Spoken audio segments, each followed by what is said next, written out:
What makes a single human voice rise above an age of silence? In the spring of 1940, the world was falling apart.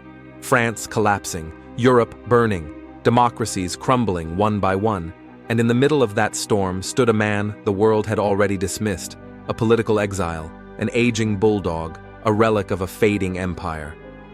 Winston Churchill, a man mocked, sidelined, and warned to retire quietly. But when the world needed someone, anyone, to refuse surrender, his voice cut through the darkness with a clarity that stunned even his enemies. We shall never surrender. Why? What gives a human being the strength to stand alone when everyone else bows? What force drives a flawed, wounded, deeply imperfect man to become the last barrier between freedom and oblivion? And more importantly, why does Churchill's voice still echo in our world today, long after the bombs stopped falling? This is not the story of the war you already know. This is the psychological and philosophical story behind the defiance, and why it still shapes us. 1. Before the legend, a childhood built on absence. Churchill was not born a Titan, he was born lonely. His father, Lord Randolph Churchill, barely acknowledged him. His mother, Jenny Jerome, floated in glittering social circles. Churchill grew up craving approval, validation, attention, and rarely receiving it. He once wrote, "I was loved but not cared for." He learned early how to live inside his imagination. He built worlds in his mind. He constructed a self-image nobody else would build for him.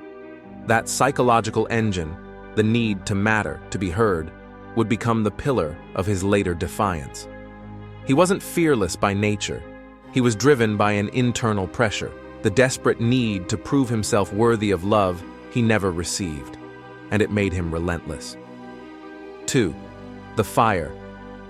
Before the furnace, before Churchill faced Hitler, he faced failure, repeatedly, almost unbearably. He nearly died in battle. He botched military operations. He made political enemies everywhere. He was blamed for the disaster of Gallipoli, a stain he would carry for decades. He was voted out, humiliated, laughed at in Parliament. Churchill became a joke, a loud, stubborn, outdated voice in a modernizing world. But here is where the myth begins to crack open something deeper. Churchill's defiance wasn't born in 1940. It was forged long before, in the furnace of rejection. Failure didn't break him. It clarified him. It stripped away everything except one thing, the belief that he had something necessary to say. And it taught him a truth many never learn. When no one believes you, you learn to speak from conviction, not approval. 3. The 1930s, the decade of silence, history. Books call this Churchill's wilderness years. A more accurate term would be the decade when nobody wanted to hear him. While Europe inched toward catastrophe, Churchill warned Parliament again and again about a rising threat in Germany. But the world was tired of war, tired of fear, tired of leaders demanding sacrifice. So they ignored him. Worse, they mocked him. He was labeled a warmonger, a paranoid old man, a problem from a bygone era. But Churchill kept speaking. He was wrong about many things in life, but not this. And that moral clarity, that stubborn refusal to look away, became both his burden and his weapon. Philosophers call this moral loneliness, standing for a truth before the world admits it is true. Most people crumble under that weight. Churchill held it, alone, because deep inside he had always stood alone. His childhood had built the emotional muscles for it. 4. 1940, Europe collapses, and the Outcast returns. When Germany stormed across Europe, everything changed. Suddenly, the man everyone dismissed was the only one who had seen it coming. And on May 10, 1940, with Europe burning and Britain leaderless, Churchill became Prime Minister. Not chosen from admiration, chosen because no one else would do it. What followed was one of the most paradoxical moments in history. A deeply flawed man became the perfect leader for a deeply flawed world. Churchill wasn't stronger than others. He wasn't calmer. He wasn't wiser. But he had something others lacked, a lifetime of practicing how to stand alone. In moments of crisis, skill matters, but psychology matters more. Churchill's defects became his armor. His stubbornness became determination. His ego became courage. His desperation for legacy became his refusal to surrender. He didn't rise above his flaws. He weaponized them. 5. The voice that held a nation together. Churchill's greatest weapon wasn't strategy. It wasn't military genius. It wasn't even leadership. It was language. Words turned into shields. Metaphor into morale. Poetry into survival. In his speeches, he did something remarkable. He didn't deny the danger. He magnified it.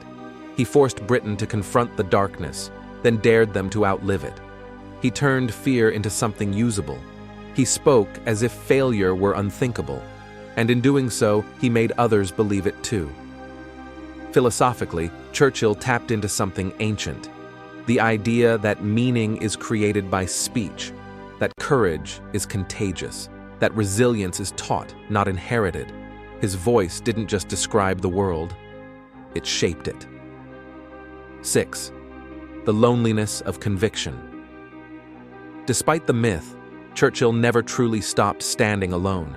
He faced pressure to negotiate with Hitler, pressure to accept peace, pressure to be reasonable. Members of his own cabinet thought him reckless. Some believed he was emotionally unstable. Many feared he would destroy Britain. But Churchill understood something they didn't. Once you start negotiating with fear, fear becomes the negotiator. And so he refused, not because he was fearless, but because he was terrified of what surrender would mean for civilization. This is the paradox of Churchill. He was brave not because he lacked fear, but because he felt its full weight and still acted. Courage in Churchill's world was not anger, it was endurance. 7. Victory, and the paradox of being needed. Too late. The war turned. Britain survived. Hitler fell. And then something almost tragic happened. Churchill was voted out of office. The man who saved his nation was no longer the man it wanted. This wasn't betrayal. It was psychology. A nation in crisis chooses warriors. A nation in peace chooses caretakers. Churchill belonged to the storm, not the sunlight. But here is the deeper truth. He didn't need political power anymore. His voice had already carved itself into history. He had become what he always wanted, unforgettable. And yet his story does not end with victory. It ends with a warning. So what does Churchill teach us today? Why does his voice, gravelly, imperfect, unpolished, still echo more loudly than most polished leaders of our age? Because the world still faces the same psychological fractures: fear disguised as reason, appeasement disguised as peace, indifference disguised as wisdom, silence disguised as neutrality. Churchill forces us to confront an uncomfortable question. What do we stand for when standing costs us everything? He is both an inspiration and a warning. He shows the power of conviction, but also the danger of ego. He shows the strength of defiance, but also its loneliness.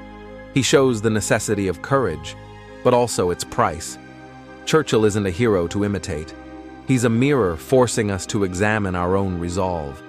So how did Churchill stand alone? And why does his voice still echo? Because he understood a truth most people run from. The world is shaped not by the majority, but by the few who refuse to bend. Churchill stood alone not because he wanted to, but because he believed surrender was worse than solitude. His voice echoes because it represents something we fear losing: moral clarity, sacrifice, responsibility, courage without guarantee, conviction without applause. Churchill shows us that history sometimes hinges on a single throat shouting into the void and refusing to stop. He shows us that the greatest battles are not fought on beaches or skies, but inside the human mind, between fear and resolve. And he leaves us with one question that still shapes our world.